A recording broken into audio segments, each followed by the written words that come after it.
Thanks for downloading a 3CR podcast. 3CR is an independent community radio station based in Melbourne, Australia. We need your financial support to keep going. Go to www.3cr.org.au for more information and to donate online. Now stay tuned for your 3CR podcast.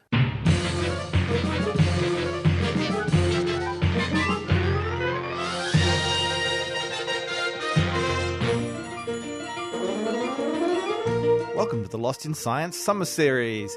As is our tradition in January, our four regular presenters will take a break for a month to recharge their solar batteries and to find new stories to amaze you with for the coming year. But to make sure that you don't miss out on your weekly science dose, we present Tales from the Laborastory. This is where scientists and science enthusiasts talk about their favourite scientists. Later on the show, you'll hear comedian Jess Moir tell the story of the 17th century scientist, physician, alchemist and all-around well-liked intellectual Katherine Boyle. But first, from National Science Week 2017 in Perth, we have Professor Lynn Beazley. Professor Beazley is the former Chief Scientist of Western Australia, 2015 Australian of the Year and the founder of Dolphin Watch.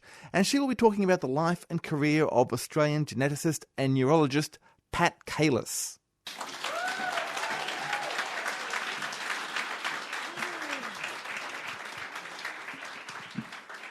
Well, isn't this a great evening and a wonderful idea? We've got to make this a regular.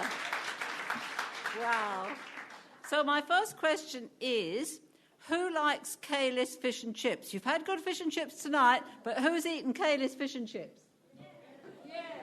Okay. So I'm going to tell you why they're so good. I'm going to tell you the story of a West Australian. This is West Australian science because we lead the world in so many things and we tend to keep our light under a bushel a bit, but we shouldn't. So I'm talking about Patricia Hurst, and probably better known to you as Dr. Patricia Kailis. So I'll start the story.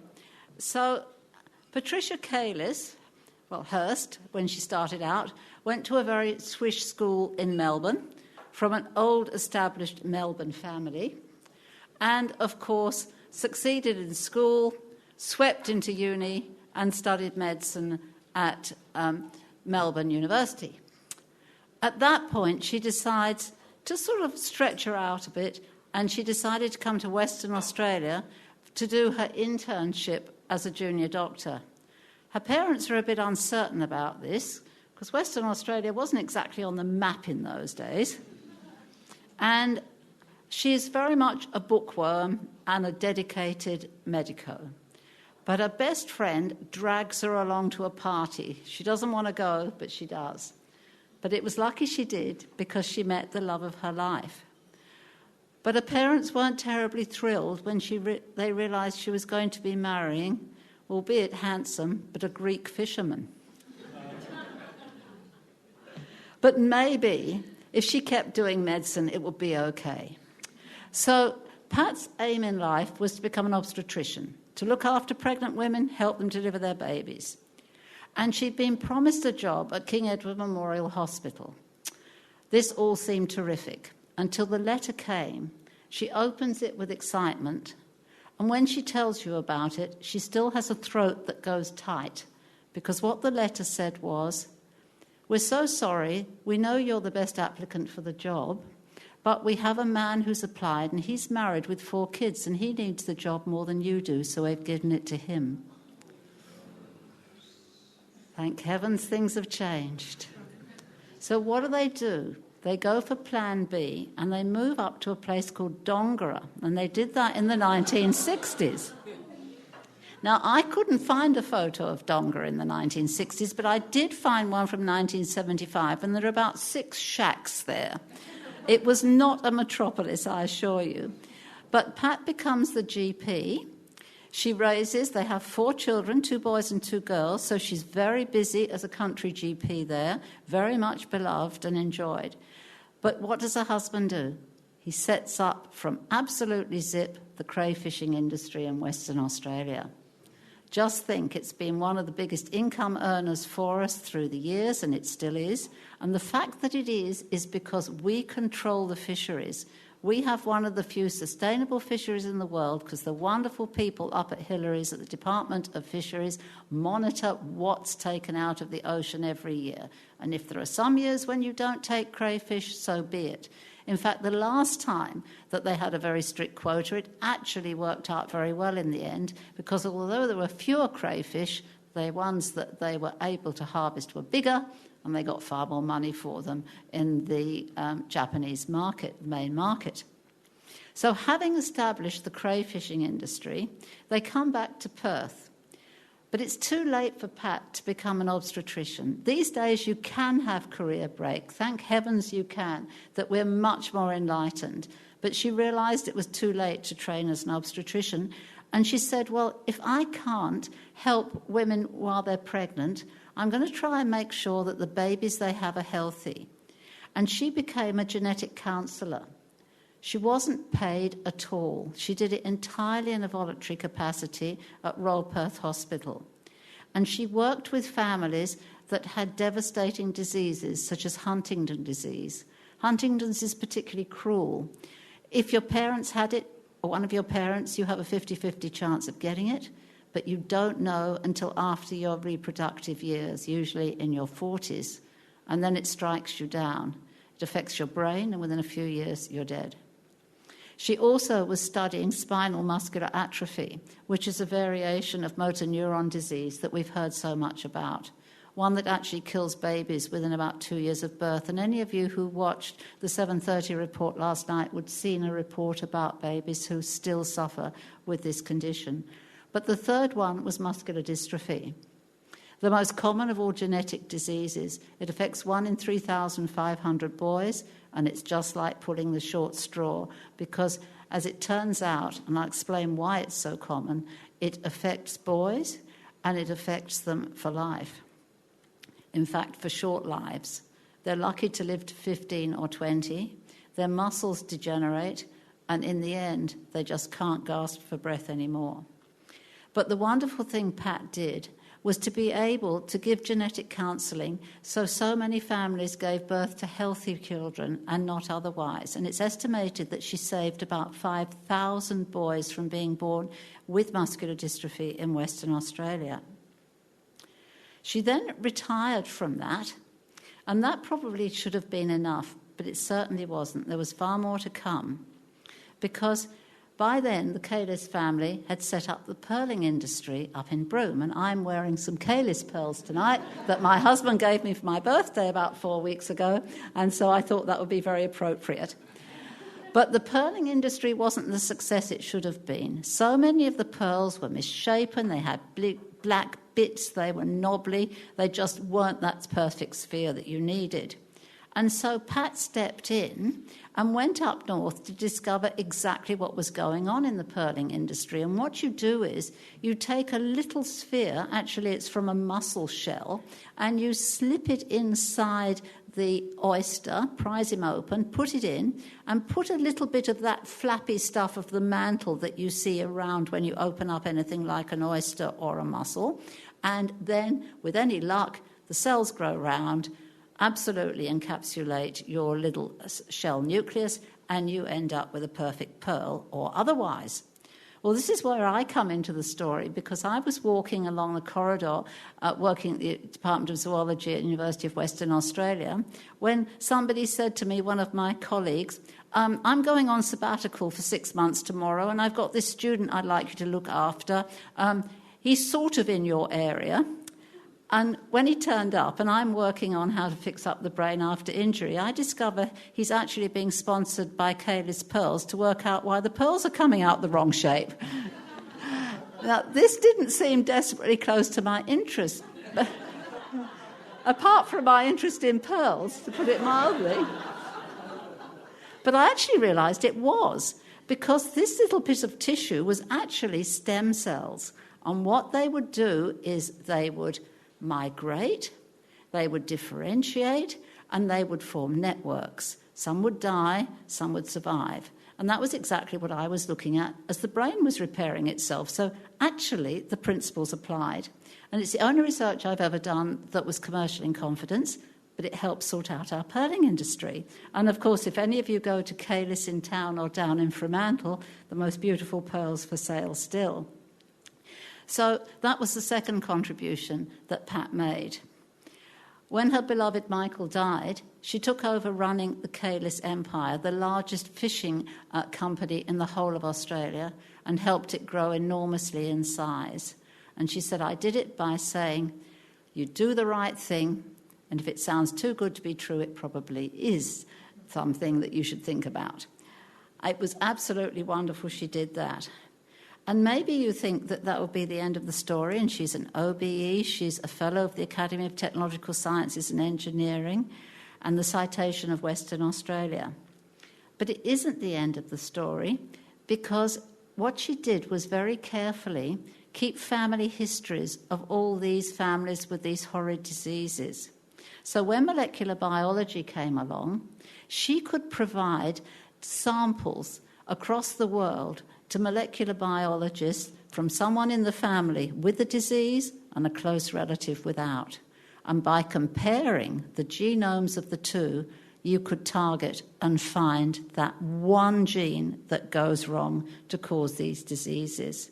So the discoveries of the genes for Huntington's, muscular dystrophy and spinal muscular atrophy are all thanks to Pat's work and Pat's careful consideration of her patients and keeping perfect records. So what was the gene that went wrong in muscular dystrophy? It turned out it's the largest gene in the body because it makes the largest protein in the body, and that's why it can go wrong more often, because the more often you copy something long, you're more likely to get mistakes in it than copying something short. It's a very interesting protein because it forms coils. And the coils are there because every time I move my muscles, the muscle fibers slip past one another, but these little coils stop them damaging themselves, a bit like having springs in a car, shock absorbers in a car. And that's why the boys are okay to start with and then go downhill, because you could drive a car and for a while without a shock absorber it'd be okay. But in the end, it will crunch to a halt.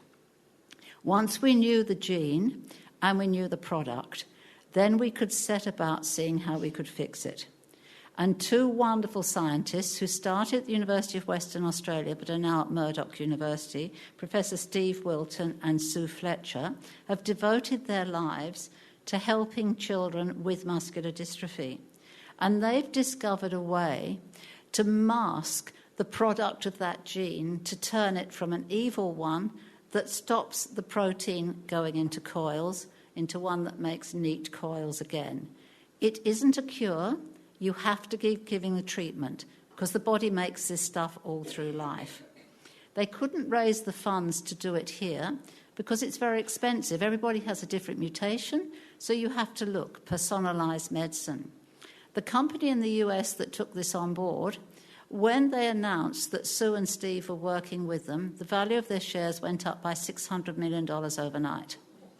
I think that tells you the importance of this discovery, because it applies not only to muscular dystrophy, but any genetic disease, and any disease, including Alzheimer's, where we know what the gene is and what's wrong with the product. They have run a 5-year trial in the US, in the Western US, and of the 12 boys on the trial, 10 of them are still walking or running around, 2 are in wheelchairs, but still much healthier than they've been otherwise. They would be lucky to be alive today. It's now been approved by the Food and Drug Administration of the US to say that it's a safe treatment. It's no longer experimental. And we had the joy of having one of the young men who's in this program. He's now 16. Billy came to Perth recently.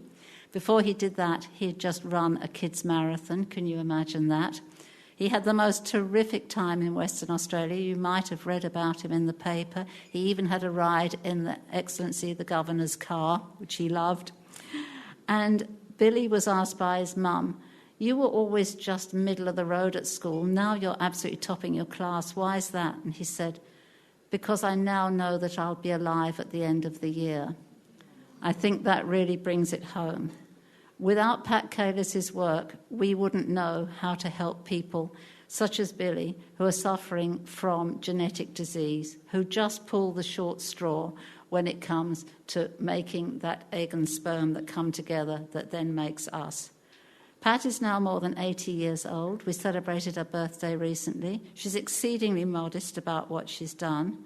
But I wanted to share this story tonight because I think it's very special, and I think the message from it, remember that letter that made her feel so rotten way, way back? I ask you now, was it better if she'd become an obstetrician or done the things she's done? I think it's probably we'd all agree that getting that letter that said, no, do something else, was probably the best for her and for the world. So nothing's good or bad, it's how you play it. Make the most of opportunities, and who knows, you could be the next Pat Kailis. Thank you for listening.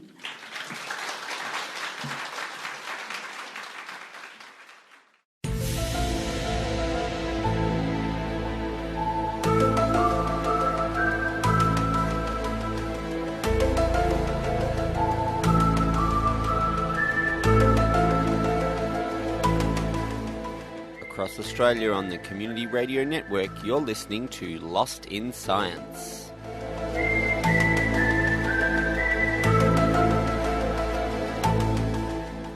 Jessica is a Melbourne comedian who regularly performs at Political Asylum. She has 2 kids and lets them mix bicarb soda and vinegar whenever they want. Jess has lived overseas, including in Nigeria, where she learned more than she wanted to about Ebola. So thanks, Jess.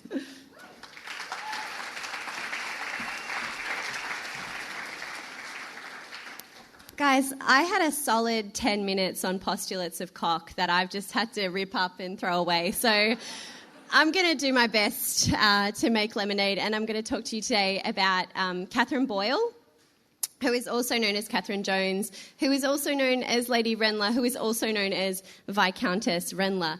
I've got Wikipedia, and I know you do too. So to make up for that, I read a doctoral thesis in order to prepare for tonight. So let me tell you some things about Katherine Boyle. She was born in 1615 in Ireland. She was the 7th of 15 children, and her dad was the Earl of Cork. She went on to become one of the most admired and influential women of the 17th century, and she had a remarkable ability to stay friends with people even when she disagreed with them, and even when things kind of went the wrong way between them. And by went the wrong way, I mean there was a revolution and the people who she used to be friends with had their heads on sticks. So she was kind of like a 17th century intellectual powerhouse, Miss Congeniality. She was a scientist, so I'm allowed to talk about her tonight. She was a natural philosopher and she practiced medicine. And she had a really brilliant circle of friends. So they included natural philosophers, physicians, politicians, theologians, and literary figures as well. She was active in the leading intellectual circles of the time, like the Hartlib Circle and the Invisible College. Has anybody heard of the Invisible College? Yeah? No, not many people. I'll just explain. Yeah, exactly. It was kind of like Trump University, except people believe that the Invisible College actually existed. That's a joke. Okay, it's going to go well from here then. So Catherine's main notoriety now is because she was Robert Boyle's big sister. So Robert Boyle, obviously, he was a super big deal. He was the first modern chemist. Just as a kind of sciencey detour, he had a law, Boyle's law, and Boyle's law is that within a closed system, the relationship between the absolute pressure and the volume of a gas is inversely proportional as long as the temperature is kept constant. So if volume increases, there's less pressure. If volume decreases, there's more pressure, and that relationship is neat and proportional. It's like with pants. If your pants are bigger, there's less pressure, and if your pants are smaller, there's more pressure from your body trying to escape your pants. I call this law Jess's law of pants. If you pop a button, you're going to enjoy an inversely proportional increase in your comfort. You're welcome, guys. You can thank me later, buy me a drink. Katherine's brothers got an amazing education. They went to Eton, they went on trips to the continent so that they could perfect their Latin and their French and their maths. Katherine and the other Boyle daughters got foundations of religion and civility, which was lucky because they needed faith and good manners to put up with all the misogynistic bullshit that was raining down on them. When Katherine was 9.5, she got sent to live with a family called the Beaumont family. And the reason that she was sent to the Beaumonts was because she was contracted, her father entered into a contract for her to marry with a little guy called Sapcott Beaumont.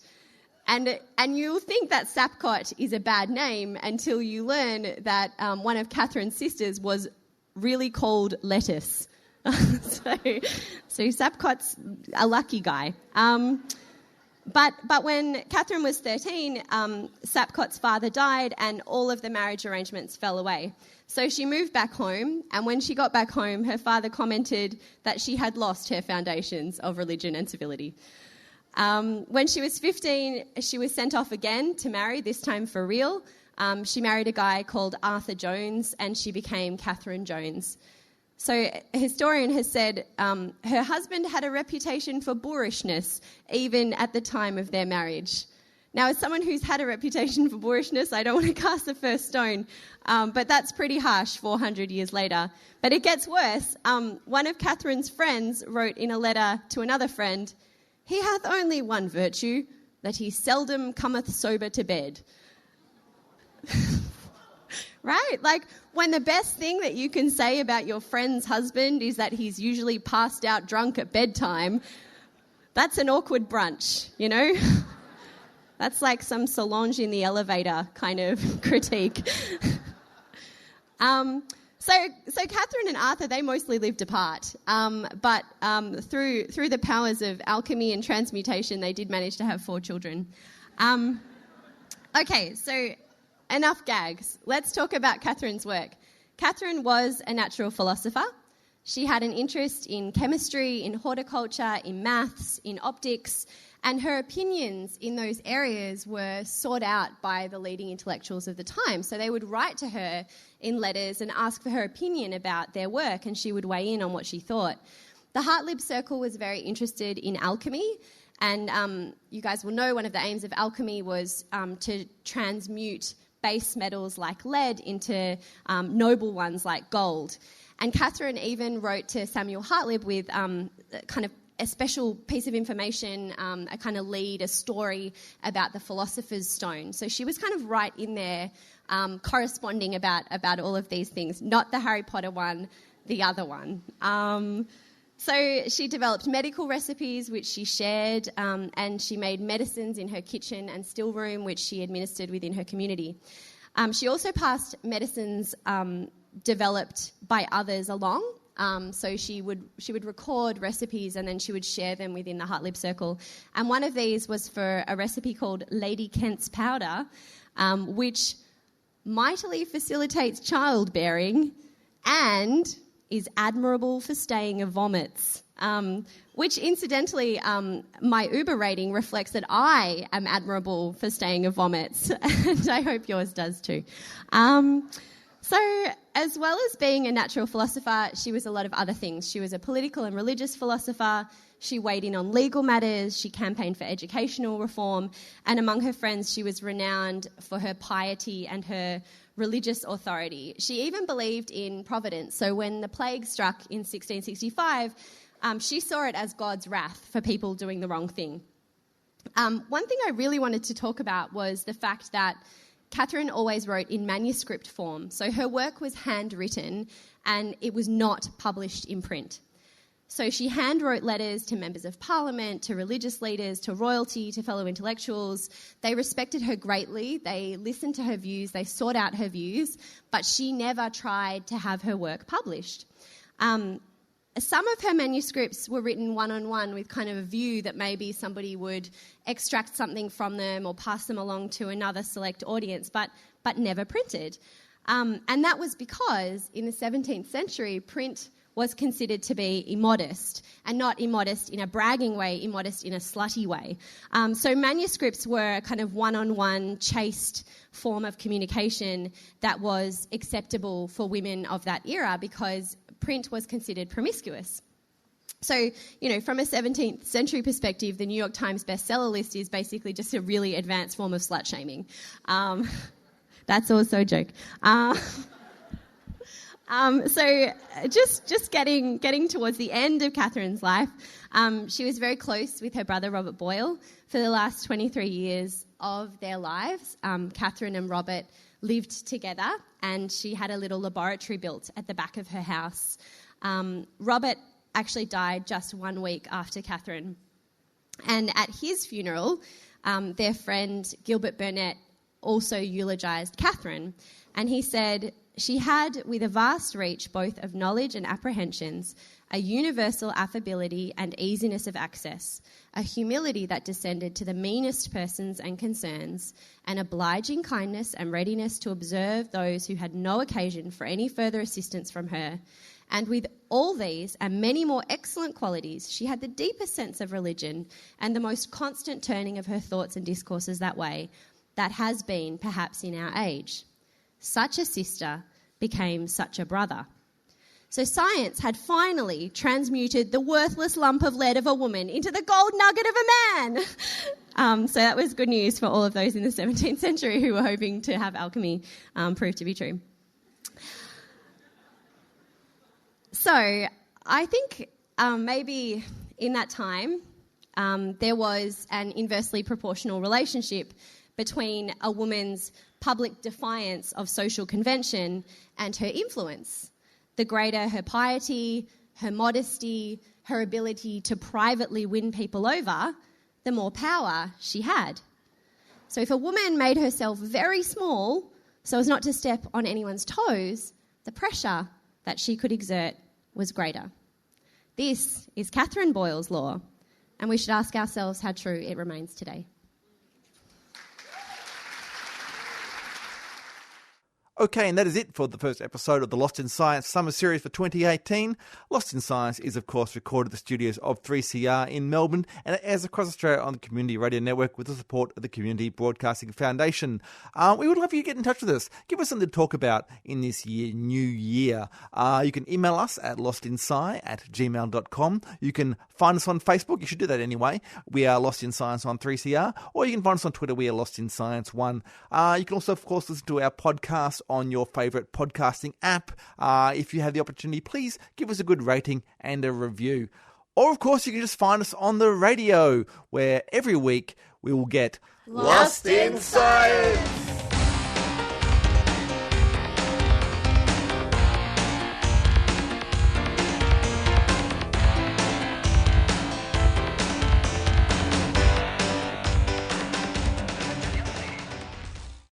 Thanks for listening to a 3CR podcast. 3CR is an independent community radio station based in Melbourne, Australia. We need your financial support to keep going. Go to www.3cr.org.au for more information and to donate online.